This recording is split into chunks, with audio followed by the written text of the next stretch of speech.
অসম চৰকাৰে বিশেষকৈ সন্মানীয় আমাৰ অসমৰ মুখ্যমন্ত্ৰী ডাঙৰীয়া ডক্টৰ হিমন্ত বিশ্ব শৰ্মাদেৱে মাজুলী লগতে বৰপেটা বৰদোৱা এই ক্ষেত্ৰকেইখনৰ এই অনুষ্ঠান আৰু আমাৰ মাজুলীৰ এই ভূমিক্ষেত্ৰ এইখিনি সুৰক্ষিত কৰাৰ ক্ষেত্ৰত তেখেতে আজি কিছুদিনৰ পৰাই প্ৰচেষ্টা চলাই আছিল।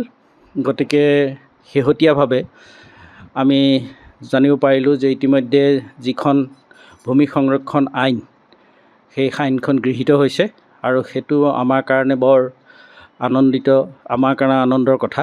আমি তাৰ কাৰণে আহ্লাদিত হৈছোঁ।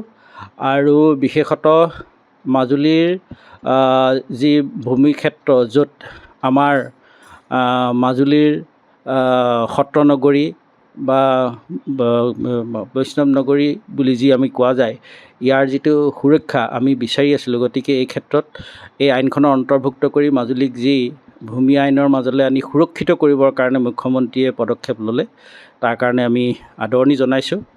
আৰু এইটো আইনত আমি যিটো পাইছোঁ যে 3টা প্ৰজন্মৰ ভিতৰতহে এইটো মাটি ক্ৰয় বিক্ৰয় হ'ব, বাহিৰৰ পৰা কোনো বহিৰাগত আহি ক্ৰয় বিক্ৰয় কৰিব নোৱাৰিব। এইটো বৰ সুন্দৰভাৱে তেখেতে পদক্ষেপ ল'লে, আইনৰ অন্তৰ্ভুক্ত কৰিলে, যিটো কাৰণে মাজুলী সুৰক্ষিত হ'ব।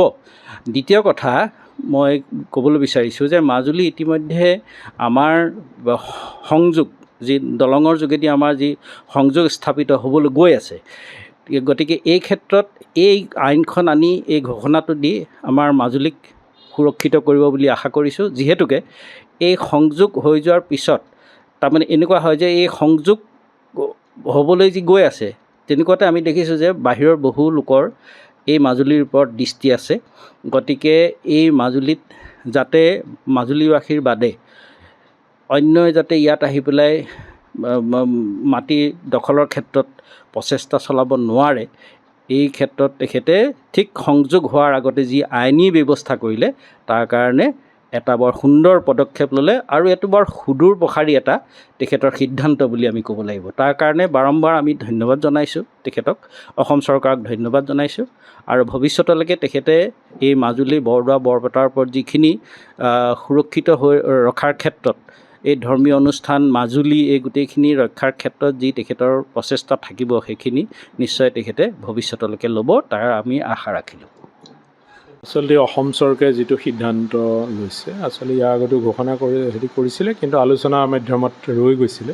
কিন্তু এইবাৰ সিদ্ধান্ত লৈছে। গতিকে মাজুলীৰ ভূমি ক্ৰয় বিক্ৰয়ৰ যিটো বিষয়, সেইটো লৈ পেলাই আমি সন্তোষিত। যিহেতু ইয়াত কোনো ধৰণৰ অন্যান্য লোকসকলে ইয়াত ভূমি ক্ৰয় কৰিব নোৱাৰিব। এই যিটো সিদ্ধান্ত লৈছে, এইটোৱে মই ভাবোঁ মাজুলীক সুৰক্ষিত কৰি ৰাখিব।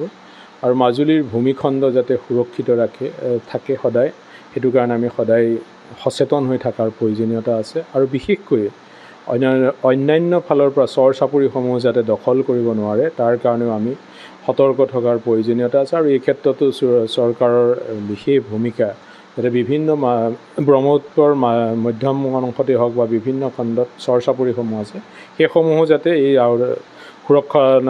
ৰক্ষণাবেক্ষণৰ মাজত সুৰক্ষিত হৈ থাকে। যিকোনো খবৰৰ বাবে যোগাযোগ কৰক 7099017330 লগতে 7099017110 নম্বৰত।